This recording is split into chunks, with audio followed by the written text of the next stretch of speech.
Hello and welcome to Knowledge Rekindle. हम class 8th की science की एनसीईआरटी का चैप्टर नंबर 6 डिस्कस कर रहे हैं, जिसका नाम है कंबस्शन एंड फ्लेम। तो हम इसको 2 पार्ट्स में ऑलरेडी डिस्कस कर चुके हैं, जिसमें हमने काफ़ी सारे टॉपिक्स कवर कर लिए हैं और आई थिंक ये थर्ड और लास्ट पार्ट इसका होने वाला है। कोशिश करूँगी कि इसी में सब कुछ वाइंड अप कर दूँ।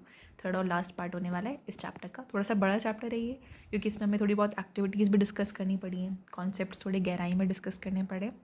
तो इसमें हमने अभी तक क्या देखा है, हमने देखा था कि कंबस्चन क्या होता है, फ्यूल क्या होता है, ठीक है। और हमने एक दो एक्टिविटीज़ डिस्कस करी थी।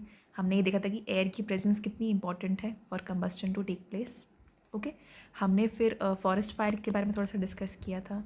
हमने इग्निशन टेम्परेचर डिस्कस किया था कि वो क्या होता है, ठीक है। और हमने इसमें क्या देखा था कि फायर को एक्सटिंग्विश कैसे किया जाता है, कंट्रोल कैसे किया जाता है फायर को, वो हमने देखा था। इन्फ्लेमेबल सब्सटेंसेस कौन से होते हैं, हमने वो देखा था। 3 कौन सी असेंशियल चीज़ें हैं for combustion to take place, चाहे वो फ्यूल हो गया, एयर हो गया या फिर हीट हो गया, हमने वो देखा था, है ना। 3 मेथड्स दिखे थे हमने कंबस्टन के को रोकने के लिए। और आज जो हम टॉपिक डिस्कस, जहाँ से हम स्टार्ट करने वाले हैं अपना डिस्कशन, वो है टाइप्स ऑफ कंबस्टन, ठीक है। तो let's begin without any delay. क्या कह रहे हैं लोग? Bring a burning matchstick और a glass lighter near a gas lighter near a gas stove in the kitchen. तो या तो एक मैच स्टिक को या फिर एक गैस लाइटर जो होता है उसको एक गैस स्टोव के पास लेकर आओ किचन में, ठीक है। Turn on the knob of the gas stove, what do you observe? तो आप क्या ऑब्जर्व करते हो कि जब भी आपने स्टोव के आसपास कोई भी एक मैच स्टिक को या तो लेकर आए या फिर एक लाइटर को लेकर आए, तो आपने क्या ऑब्जर्व किया? ओके, तो क्या बोल रहे हैं लोग? We find that the gas burns rapidly and produces heat and light. तो हमने क्या ऑब्जर्व किया कि जो गैस थी वो रैपिडली बर्न करती है और हीट और लाइट को प्रोड्यूस करती है। Such combustion is known as rapid combustion. इसको हम बोलते हैं रैपिड कंबस्शन। तो ये एक टाइप ऑफ कंबस्शन है। तो हम टाइप्स ऑफ कंबस्शन इसमें डिस्कस कर रहे हैं। तो हमारा फर्स्ट टाइप क्या हो गया? रैपिड कंबस्टन, जिसमें आपने जैसी फ्लेम के पास, सॉरी सोर्स के पास, फ्यूल के पास आप जैसे एक सोर्स ऑफ इग्निशन लेकर आए, सोर्स ऑफ हीट लेकर आए, उसने तुरंत फायर कैच कर ली, हीट प्रोड्यूस करी और लाइट प्रोड्यूस करी, उसको हम कहते हैं रैपिड कंबस्टन, जिसमें तुरंत ही कंबस्टन होना स्टार्ट हो जाता है, ठीक है। There are substances like phosphorus which burn in air at room temperature. लेकिन कुछ ऐसी चीज़ें भी होती हैं जिनको एक सोर्स ऑफ हीट की ज़रूरत ही नहीं पड़ती, जैसे कि फॉस्फोरस, उसको नहीं चाहिए एक सोर्स ऑफ हीट, वो रूम टेम्परेचर पे भी बर्न करना शुरू कर देता है। This type of combustion in which a material suddenly bursts into flames without the application of any apparent cause is called spontaneous combustion, ठीक है। पहला कंबस्शन कौन सा था? उसका नाम था रैपिड कंबस्शन। उसमें क्या होता है कि एक सोर्स ऑफ इग्निशन हमको चाहिए होता है, जैसे कि चाहे वो लाइटर हो गया, चाहे वो मैच स्टिक हो गई। दूसरा हम जो देख रहे हैं वो है स्पॉन्टेनियस कंबस्शन। उसमें क्या होता है, एक सोर्स ऑफ इग्निशन की ज़रूरत नहीं पड़ती, ठीक है। वो अपने आप ही रूम टेम्परेचर पे इग्नाइट होना स्टार्ट हो जाता है और उस कंबस्शन को हम लोग बोलते हैं स्पॉन्टेनियस कंबस्शन। वो दूसरा टाइप का कंबस्शन है। आगे देखते हैं हम लोग क्या बोल रहे हैं।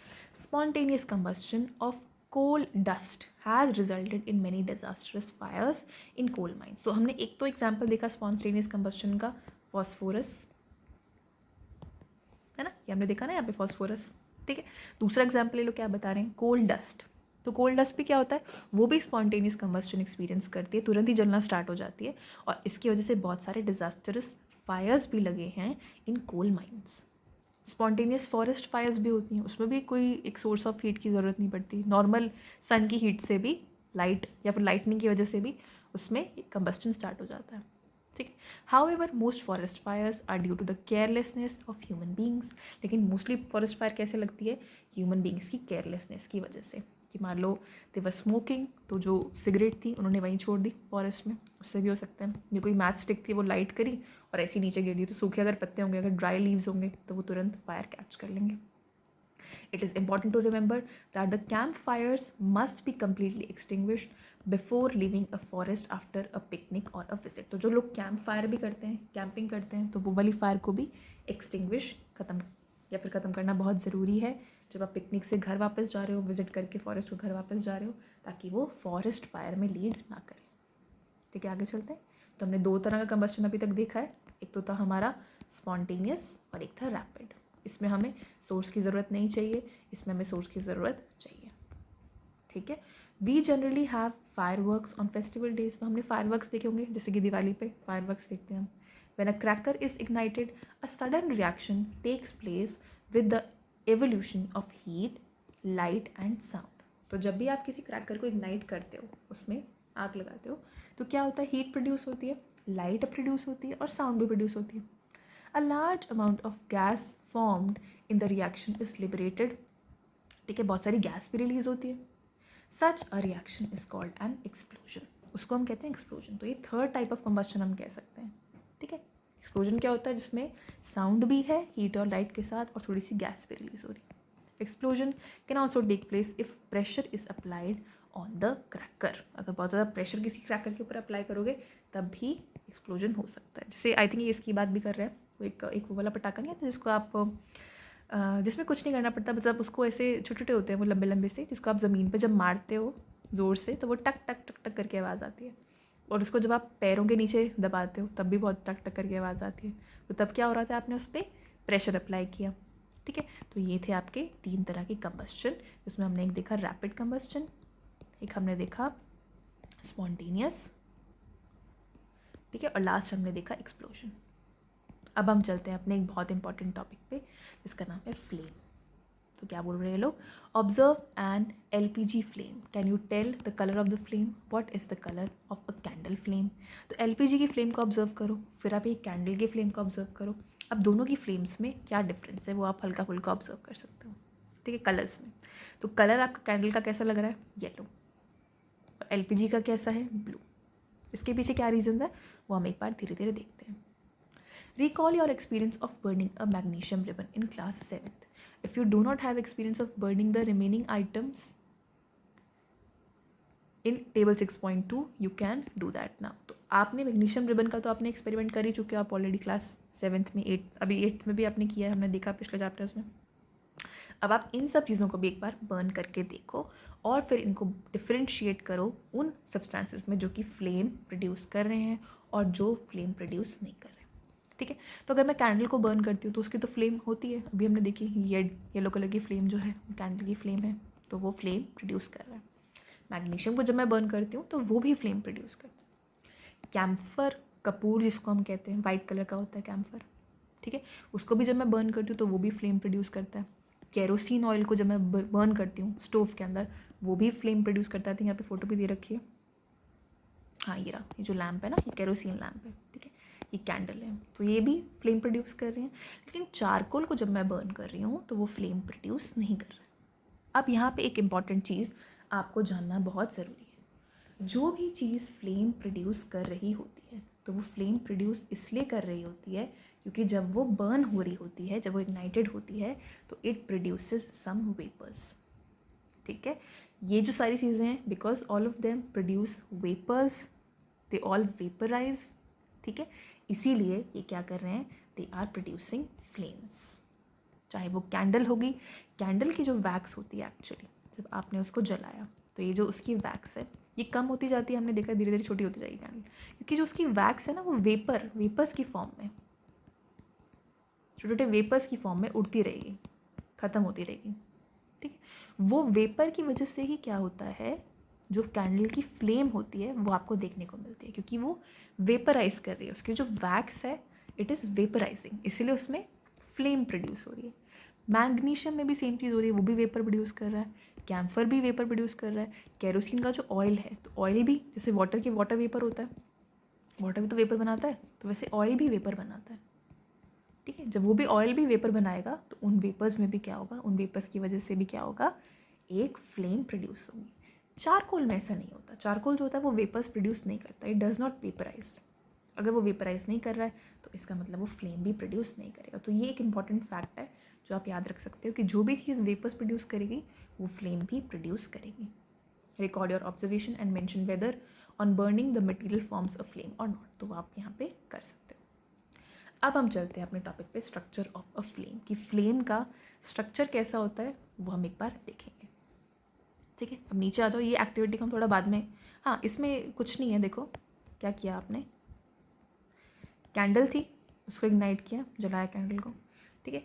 कैंडल का जो ये वाला हिस्सा है, एक तो उसके जो पार्ट्स जब हम देखेंगे तब हम देखेंगे कि उसके 3 हिस्से होते हैं, ठीक है। तो जो इसका मिडिल वाला हिस्सा है, ये इसका मिडिल वाला हिस्सा है, ठीक है। बाहर वाला हिस्सा, मिडिल वाला हिस्सा और सबसे अंदर वाला।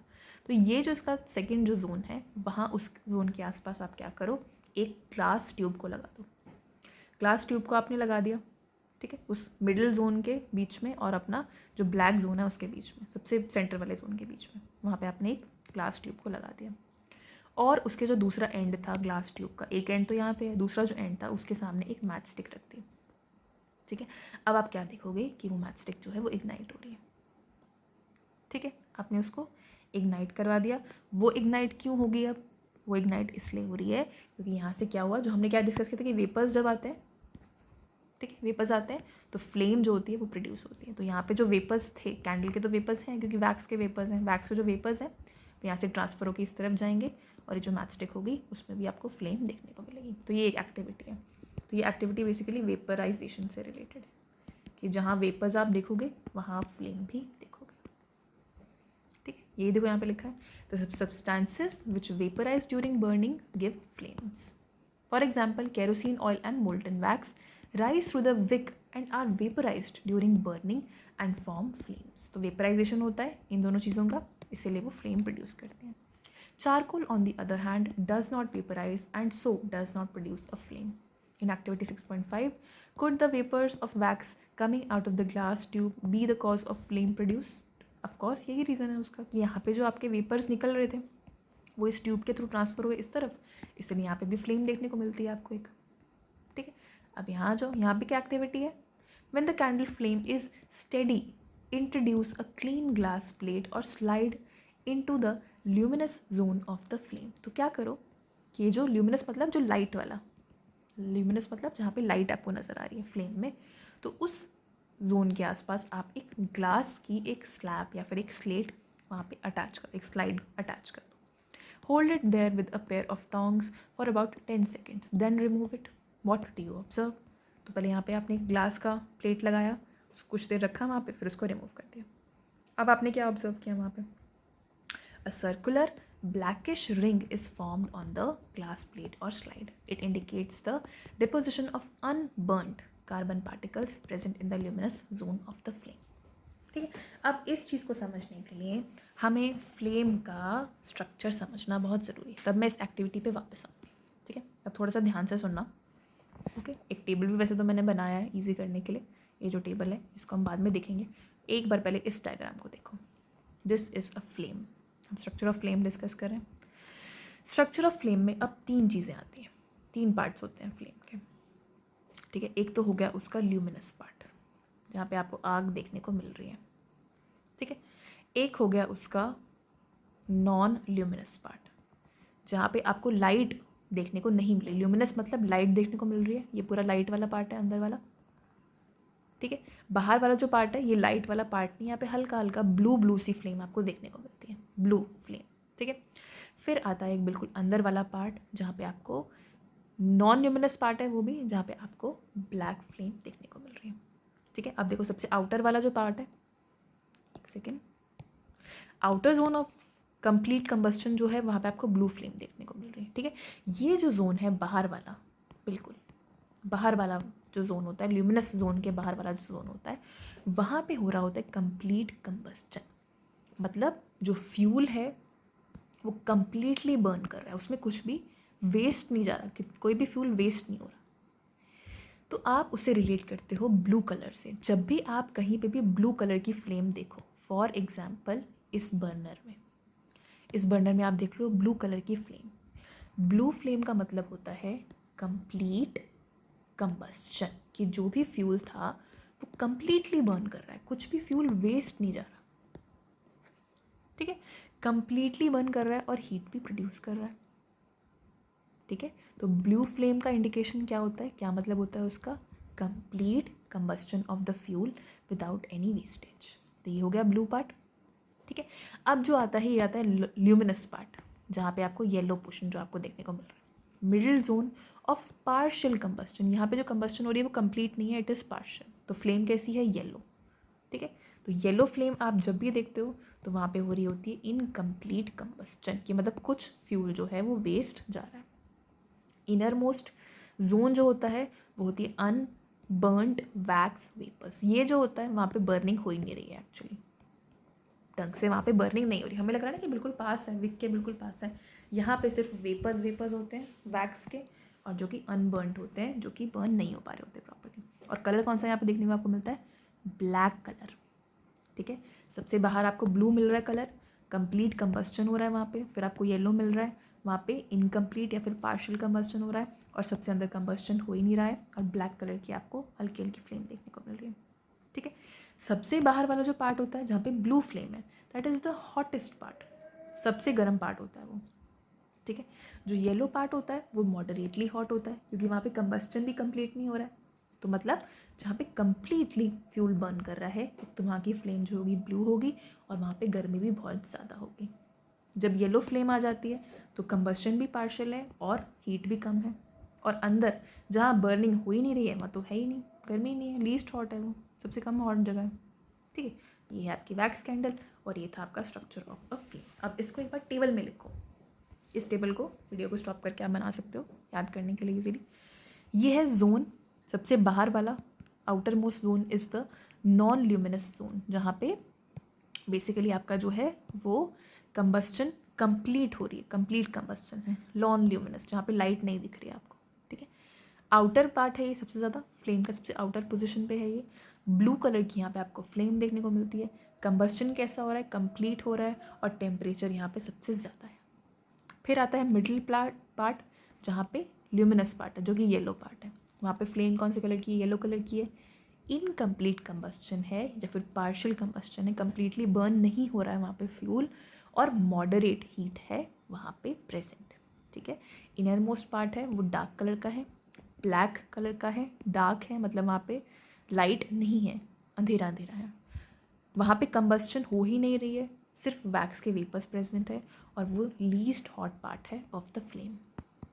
ठीक है, so these are the parts of the flame. अब हम चलते हैं अपने टॉपिक पे, जो कि हम देख रहे थे इस ब्लैक चीज़ को, जब हम बेसिकली ऑब्जर्व कर रहे हैं अपनी प्लेट के ऊपर, इस ट्रे के ऊपर। ठीक है, तो इन्होंने क्या बोला था कि 10 सेकेंड के लिए इस फ्लेम के ऊपर एक अपना ग्लास का एक स्लाइड सी उसको होल्ड करके रखो कुछ टाइम के लिए। उससे क्या होता है? A circular blackish ring is formed on the glass plate और slide. It indicates a deposition of unburnt carbon particles present in the luminous zone of the flame. ठीक है, तो यहाँ पे क्या हो रहा है? जो ल्यूमिनस मतलब लाइट वाला जो इसका जोन था फ्लेम का, वो कौन सा जोन होता है?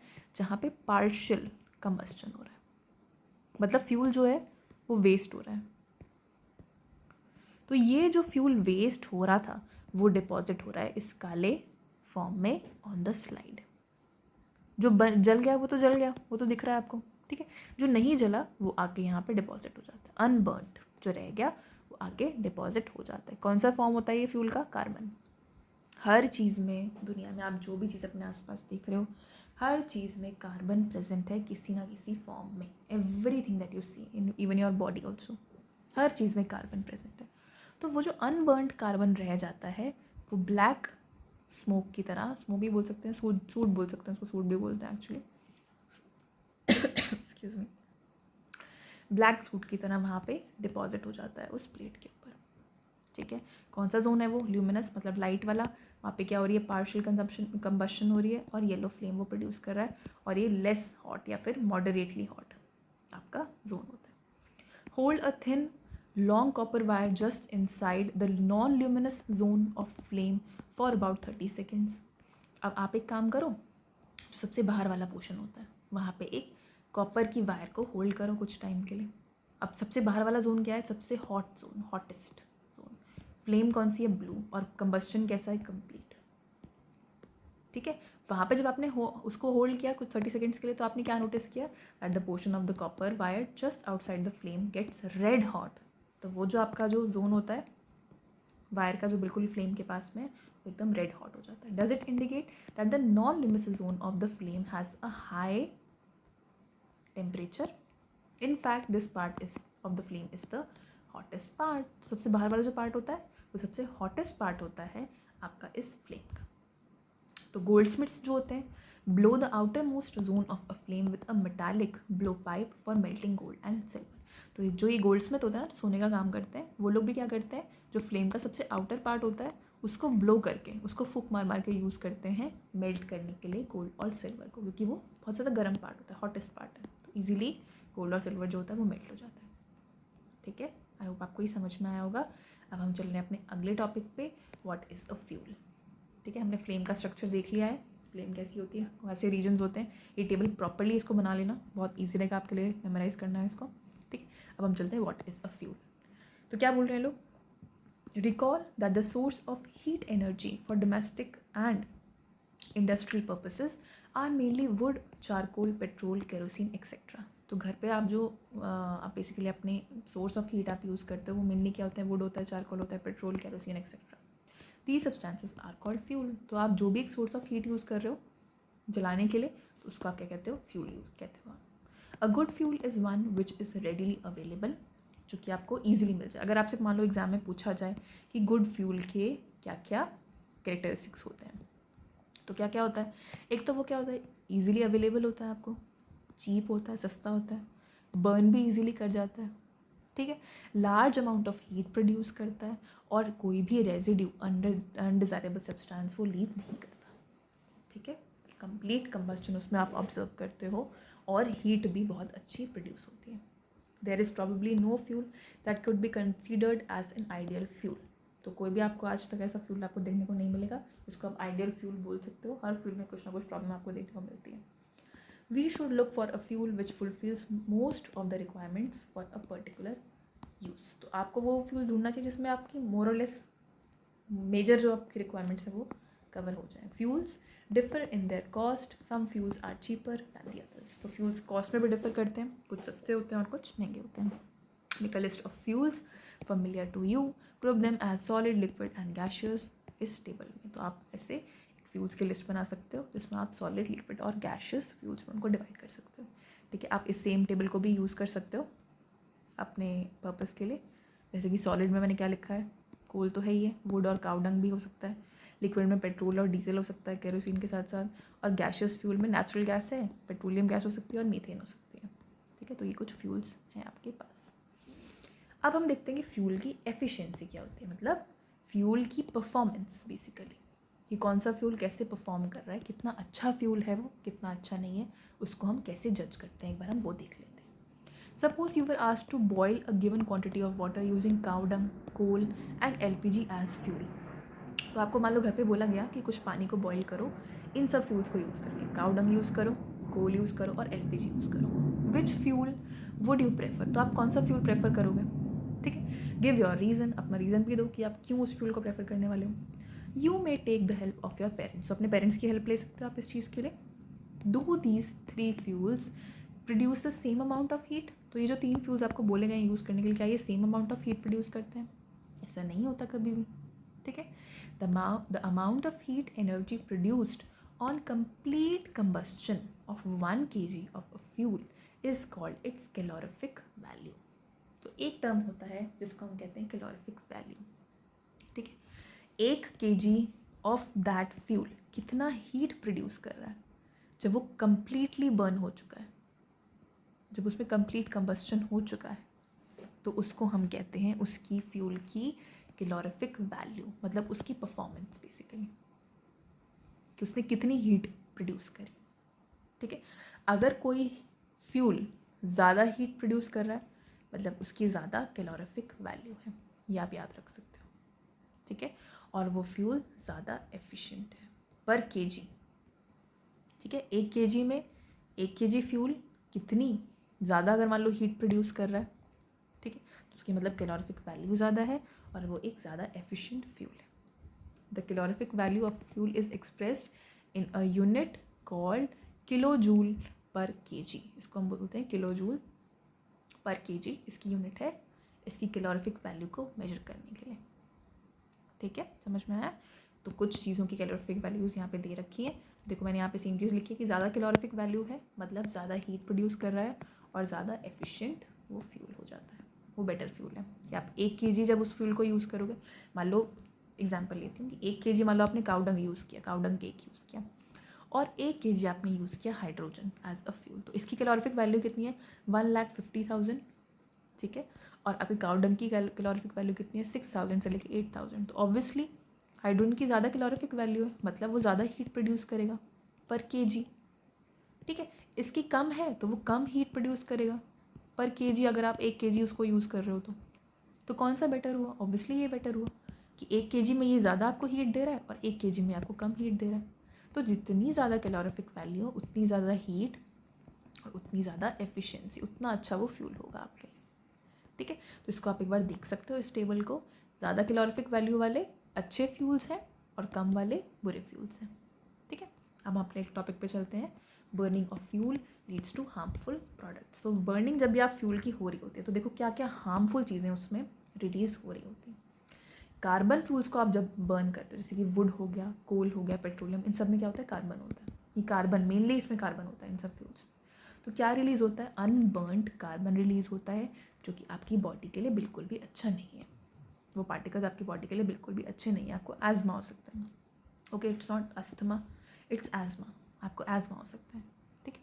जब भी इनकम्प्लीट कंबस्शन होता है ऑफ दीज फ्यूल्स तो वो कार्बन मोनोऑक्साइड गैस भी रिलीज़ करते हैं, तो वो गैस भी आपके लिए पॉइजनस हो सकती है। एक तो हो गए पार्टिकल्स जो रिलीज़ हो रहे हैं कार्बन के, एक कार्बन वाली गैस हो गई, तो वो भी आपके लिए बहुत डेंजरस है, वो आपको किल भी कर सकती है।